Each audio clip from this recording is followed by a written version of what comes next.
Assalamualaikum warahmatullahi wabarakatuh.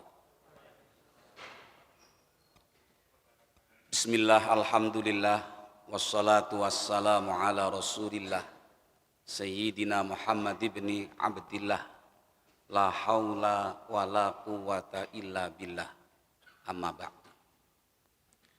Hadirin wal hadirat jamaah salat isya, tarawih, witir yang dirahmati Allah Subhanahu wa taala. Syekh Luqman Al-Hakim di dalam Al-Qur'anul Karim menyatakan terhadap putranya, ini orang tua yang sangat perhatian dan peduli terhadap pendidikan anaknya. Disebutkan dalam Al-Quran oleh Allah begini, wa iz qala luqmanu libnihi wa huwa ya'izuhu ya bunayya la tusyrik billah innasyirka la zulmun azim. Ingatlah ketika Luqman Al-Hakim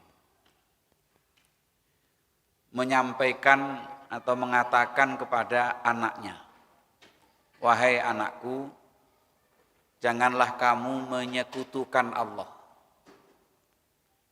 Karena sesungguhnya menyekutukan Allah itu dosa yang sangat besar. Tentu Allah akan murka kepada orang yang berbuat syirik.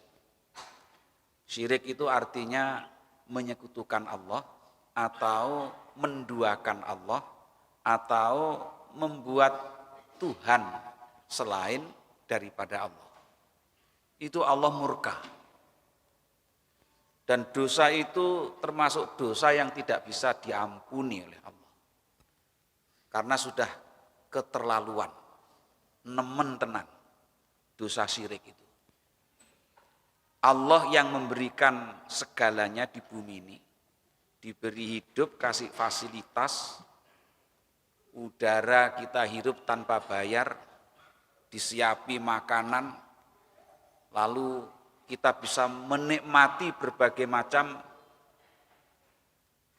tumbuh-tumbuhan, hewan yang kita sembelih, kita makan, kita sate, kita gulai, kan enak banget. Nah, tugas kita adalah untuk mengabdi, menyembah kepada Allah. Wa ma khalaqtul jinna wal insa illa liya'budun. Jadi tugasnya adalah hanya mengabdi, menyembah kepada Allah. Sudah diberikan fasilitas yang cukup seperti itu, loh kok terus masih mencari perhatian kepada makhluk lain, masih menyembah kepada makhluk lain. Ini kan termasuk kategori umat sing gregetno. Saya akan analogikan begini. Ada seorang suami istri, jadi istri ini di bawah tanggung jawab suami. Baju dibelikan, makan ditanggung, rumah dibelikan, mobil dikasih, terus diberikan perlindungan rasa aman oleh suaminya. Loh kok tiba-tiba istrinya ngomong ning gone bojone, "Mas, aku wingi ketemu karo koncoku. Aku dikei dhuwit ya tak tampa. Terus aku dijak lunga. Akhirnya aku lunga wong loro, Mas. Terus kesel, saking keselnya akhirnya aku mampir istirahat ning gone hotel ya wong loro." Kira-kira bojone sing asli niku wau marah napa mboten? Marah. Kemropok atine.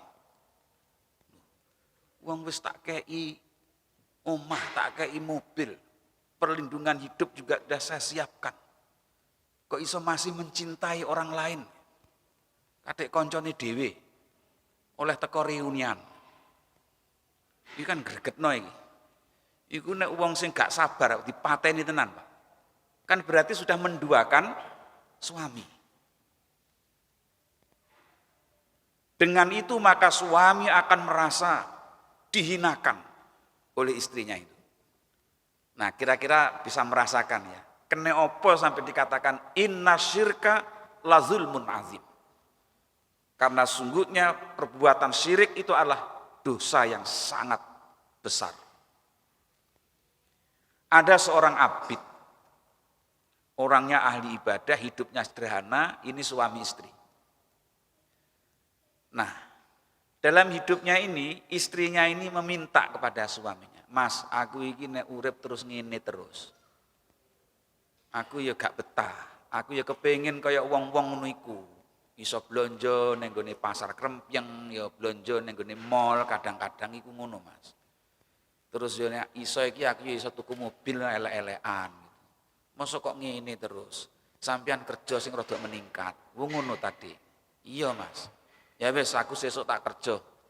Tak golek kerjaan ning gone kota engko ben rada entuk duwe akeh. Berangkatlah si abid ini. Keesokan harinya berangkat, kemudian sampai di kampung sebelah, belum sampai ke kota. Tiba-tiba melihat banyak orang berkerumun di situ. Lalu tanya orang ini ada apa ini? Anu Tuan, ini orang pada datang ke pohon itu karena minta supaya jabatannya naik, minta supaya dapat pekerjaan, minta supaya dapat jodoh, minta supaya dapat rezeki yang banyak. Kalau Tuhan ingin bergabung, silahkan gabung saja. Si abid ini ngerti bahwa itu perbuatan syirik, tidak boleh. Tidak boleh itu. Tidak boleh kenapa? Itu perbuatan syirik. Harus dihentikan ini orang kampung ini. Yang datang-datang ini supaya tidak datang lagi ke pohon ini. Pulanglah si abid ini. Begitu sampai di rumah ditanya sama istrinya, loh Mas, kok kembali ada apa? Aku ono urusan Dik. Di kampung sebelah itu ada pohon dipundi-pundi oleh banyak orang. Didatangi, dipuja-puja, mereka minta jabatan, minta rezeki, minta apa saja kepada pohon itu. Ini harus ditebang pohon itu. Aku tak berangkat disik, berjuang. Akhirnya mengambillah kapak. Kemudian pergi, bismillah tawakkaltu 'ala Allah. Datang. Begitu belum sampai ke pohon itu, tiba-tiba ada makhluk yang besar. Itu menghadang dia. Hei, kamu ini siapa? Saya si Fulan. Mau kemana? Mau nebang pohon itu. Loh, kenapa kamu tebang? Itu didatangi oleh banyak orang, itu membuat orang syirik di sini. Dan itu tidak boleh. Harus saya tebang. Loh, jangan, itu yang nunggu saya. Kalau sampean nebang itu harus menghadapi saya dulu. Loh, ketemu piro karo sampean ini? Akhirnya perang tanding dengan makhluk yang besar tadi. Maka dengan bismillahi Allahu Akbar, orang abid tadi itu sekali meninju orang yang besar tadi itu langsung geletak. Dan berampun-ampun orang ini. Minta ampun, saya maaf saya, jangan teruskan. Sudah sampai sini saja, nanti saya bisa kelenger kalau caranya begini. Nah gitu, ini saya akan tebang, tapi nanti dulu ya. Sampai enggak usah tebang itu. Nanti sampai tak kasih bagian. Sampai kan kepingin dapat rezeki juga. Mau kasih rezeki apa sampean? Wis sampean pulang saja, besok pagi sampean sehabis sholat subuh, sampean lihat di bawah sajadah sampean. Akan saya kasih uang dirham. Ngono, iya temenan sampean, temen nih, tapi ojo sampean tebang nih. Akhirnya pulanglah orang. Ditanya lagi sama istrinya, loh Mas kok pulang lagi? Ya wis gampang, tak tunda nang gone kota aku, meneh-meneh nang gone kota, aku sik ana urusan. Maka keesokan harinya setelah sholat subuh, kemudian dibukalah di bawah sajadah itu. Ternyata ada uang dirham yang jumlahnya cukup lumayan. Lalu diberikanlah kepada istrinya. Wah istriku, ini yang kamu minta. Wis silahkan blonjo. Seneng Pak istrinya. Begitu sudah seneng, besoknya lagi dilihat lagi di bawah sajadah. Ada lagi. Alhamdulillah, ada lagi. Kasihkan istrinya lagi. Seneng mana istrinya? Blonjo mana entek. Wis gak apa-apa entek, gak apa-apa engko entuk maneh. Besoknya lagi ternyata ada lagi. Seneng ini. Begitu sudah ada lagi, serahkan istrinya lagi. Hari yang keempat besoknya dilihat lagi, kosong. Kok kosong ya? Kemudian ditunggu, barangkali ini belum, nanti siang. Sampai siang kosong. Wah mungkin besok. Sampai besok dilihat lagi, kosong lagi. Marahlah si Abid ini. Kurang ajar, saya ditipu mentah-mentah ini. Akhirnya diambil lagi kapak itu dan datang dia dengan kemarahannya. Wis tidak bisa dikompromi, harus saya tebak. Begitu dia datang, belum sampai di tempatnya, di tempat yang sama, dihadang lagi oleh makhluk yang sama. Sampean mau kemana? Nggak, saya mau tebang, kamu itu ngapusi aku. Nggak bisa ini, nggak bisa main-main dengan saya. Terus bagaimana? Ya saya tebang. Oh nggak bisa. Akhirnya kemudian terjadilah pertengkaran mulut, sampai kemudian dia duel satu lawan satu. Bismillahirrahmanirrahim, Allahu Akbar. Kemudian ditinju nggak mempan. Cedah tidak mempan, tinju tidak mempan. Nah sekali tinju dari makhluk tadi itu, si Abid ini ngeblak langsung, merintih-rintih, dan kemudian menyampaikan, apa sebenarnya yang menjadi aji-aji kamu? Kok saya bisa kalah seperti ini?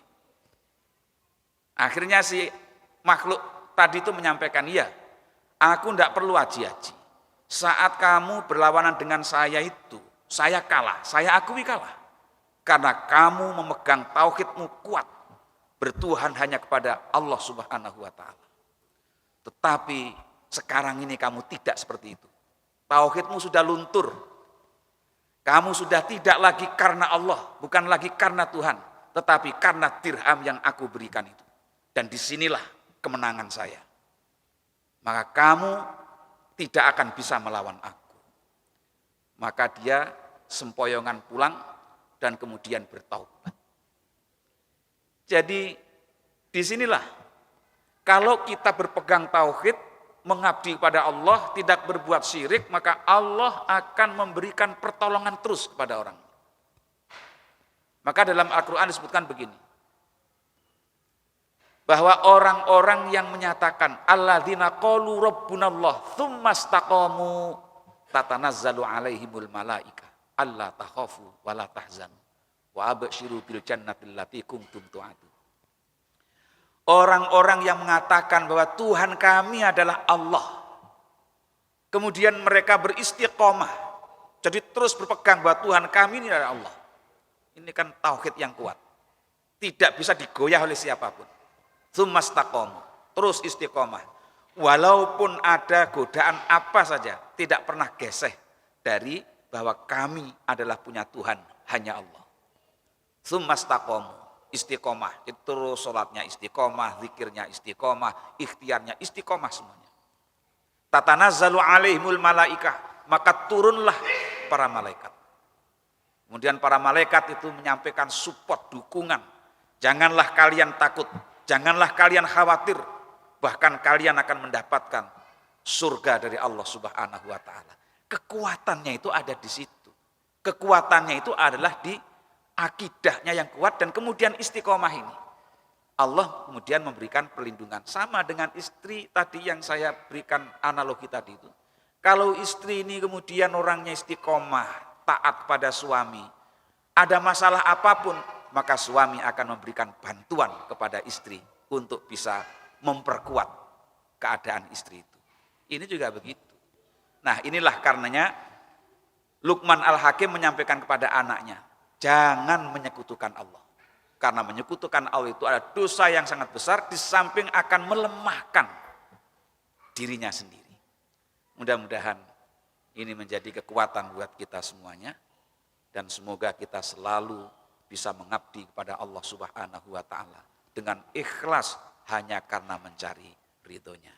Kurang lebihnya mohon maaf. Billahi taufiq wal hidayah. Wassalamualaikum warahmatullahi wabarakatuh.